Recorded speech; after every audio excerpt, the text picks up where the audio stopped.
विजय शर्मा और आप देख रहे हैं जयवर्धन न्यूज़। बात करते हैं कोरोना के इफेक्ट की। सबसे अधिक भीड़ भाड़ वाला इलाका शहर के मध्य का बस स्टैंड हुआ करता था, जो इस महामारी के बसों के पहिए जब थम गए हैं तो बस स्टैंड पर अब सन्नाटा पसरा हुआ है। सरकारी बसें सरकार ने बंद कर दी तो प्राइवेट बसों के मालिक भी 2 माह से अब बसों का संचालन नहीं होने से चालक परिचालन का वेतन व टैक्स नहीं भर पा रहे हैं। 22 मार्च से बसें खड़ी हैं, लेकिन टैक्स माफ़ी संबंधी सरकार के कोई आदेश नहीं जारी हुए हैं।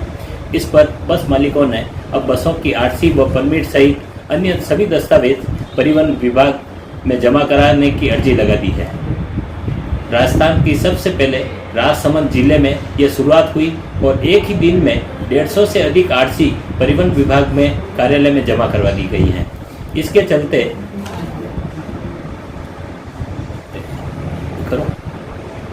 इसके बाद अब पूरे राजस्थान में अन्य 32 जिलों में भी अब बस संचालकों ने यह प्रक्रिया शुरू कर दी है। आपको बता दें कि राजसमंद जिले में 350 से 400 बसें संचालित होती हैं, जिससे प्रत्यक्ष अप्रत्यक्ष तौर पर 1 से 1,500 लोग जुड़े हुए हैं जो बेरोजगार हो गए हैं। साथ ही बस मालिकों के लिए भी लॉकडाउन के मौजूदा नियमों में बसों का संचालन करना बड़ा मुश्किल हो रहा है, क्योंकि बसों के सोशल डिस्टेंसिंग के चलते आधी सवारियां ही बैठाना और किराया भी पहले से निर्धारित ही लेना यह मुश्किल होगा।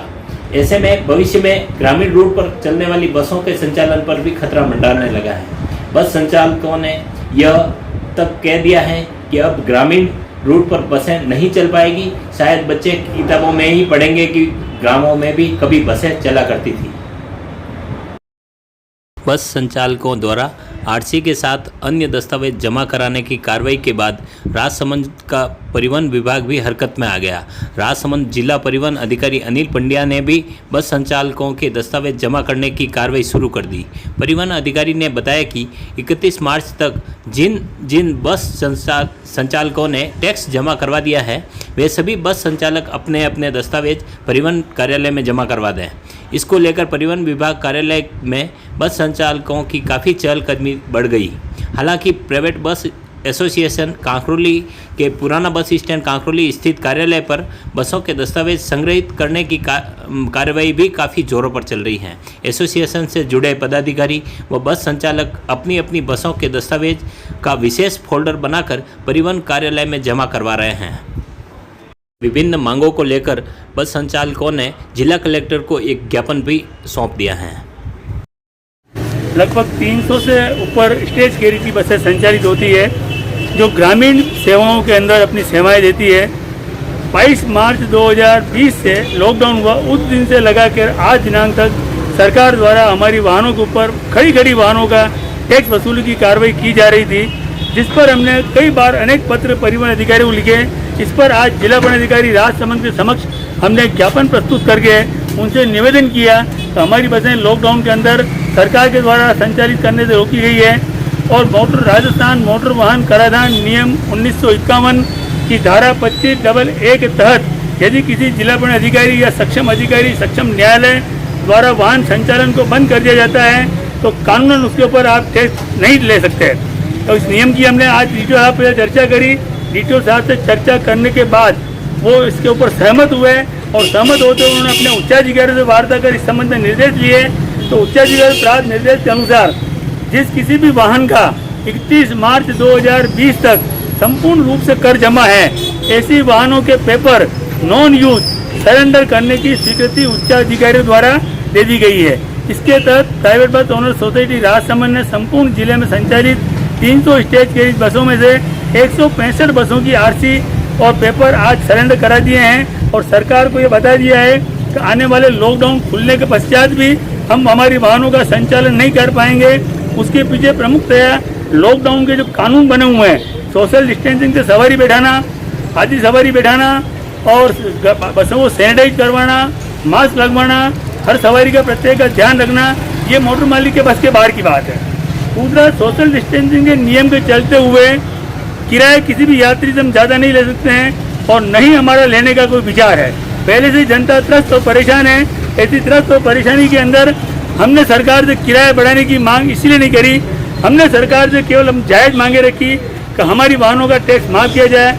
आगामी मार्च 2021 तक सभी वाहनों को कर मुक्त किया जाए। उनके वाहनों के बीमा, फिटनेस और परमिट की अवधि 21 मार्च 2021 तक आगे बढ़ा दी जाए। हमारे ड्राइवर, कंडक्टर, चालक, परिचालक को श्रमिक मानते हुए श्रमिक कार्ड के आधार के ऊपर जो भी सुविधाएं सरकार द्वारा श्रमिक कार्ड पे दी जाती है वो हमारे ड्राइवर, कंडक्टर के लिए भी हमने मांग करी है। साथ ही हमने 20 लाख करोड़ का पैकेज जो केंद्र सरकार के द्वारा दिया गया है उसके अंदर हमारे जैसे छोटे वाहन स्वामी को कुछ भी नहीं मिला। इस पर हमने सरकार के समक्ष एक प्रस्ताव रखा है कि जिसके अंदर 2 लाख रुपए प्रति बस, प्रति ओनर को बगैर ब्याज के सरल किस्तों के अंदर लोन उपलब्ध कराया जाए, जिससे हम हमारी वाहनों का टैक्स, बीमा, इंश्योरेंस वगैरह भर के और वाहनों का संचालन करके ग्रामीण सेवाओं को सुचारू रूप से चालू कर सकते हैं। उसके पश्चात भी ग्रामीण सेवाओं में हम संचालित करने के लिए इसलिए तैयार नहीं हैं कि हमें गाँव को कोरोना से बचाना है और गाँव की पब्लिक को कोरोना से मुक्त रखना है, तो उसके लिए केवल एक परिवहन ही ऐसा साधन है जो इस बीमारी को रोक सकता है। तो इसलिए हमने निश्चय किया है सोसाइटी के माध्यम से कि जब तक कोरोना का प्रकोप कम नहीं हो जाता है हम ग्रामीण इलाकों के अंदर हमारी वाहनें संचालित नहीं करेंगे। सर्वप्रथम हमारे लिए देश है, देश की जनता है, इस कोरोना वायरस से हमको बचाना है। 2020 केवल जिंदा रहने के लिए है, अगर कमाना है तो 2021 में आप सब लोगों की कृपा आशीर्वाद से निश्चित रूप से कमा लेंगे। अभी हम संपूर्ण देश के साथ खड़े हैं और खड़े रहेंगे।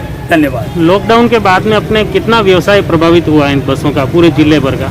लॉकडाउन एक ऐसे पीरियड के अंदर लगा है, 22 मार्च 2020 को लॉकडाउन लगा और मार्च 2020 से मई 2020 तक मैक्सिमम ब्याह, शादियाँ, पिकनिक, पार्टी, द्वारका, रामदेवरा घूमने का सारा सीजन अभी इस समय चलता है।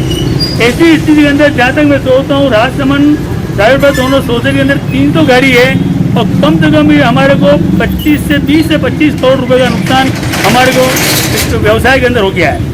और लॉकडाउन के होने से कई प्रकार के नियम भी चेंज हो गए हैं। भविष्य में हम धंधा किस प्रकार से करेंगे इसके ऊपर जब तक सरकार हमारा संपूर्ण रूप से साथ नहीं देगी तो आने वाले समय के अंदर ग्रामीण इलाकों के अंदर बसें चलना एक बीते जमाने की बात हो जाएगी।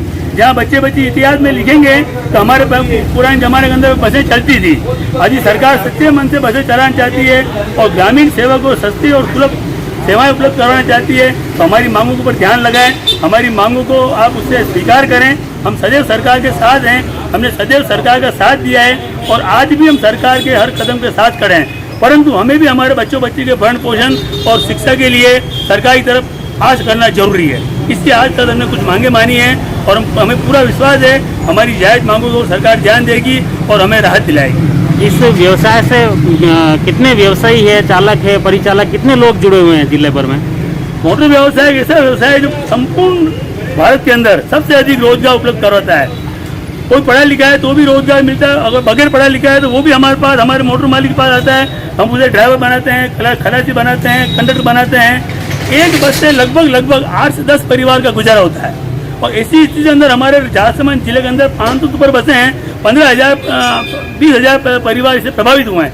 20,000 परिवार को भी खाने के फाके पड़ गए हैं, उनके पास किसी प्रकार का काम नहीं है। मिस्त्री है तो बेरोजगार बैठा हुआ है, डीजल पंप वाले बेरोजगार बैठे हुए हैं, कई प्रकार की ड्राइवर बेरोजगार है, खलासी बेरोजगार है, मोटर मालिक बेरोजगार है। पर मेरा कहने मतलब मोटर व्यवसाय से जुड़े समस्त व्यवसायी बेरोजगार हो गए हैं और उनके भविष्य का कोई आधार हमें अभी आस पास नजर नहीं आता है। Thank you.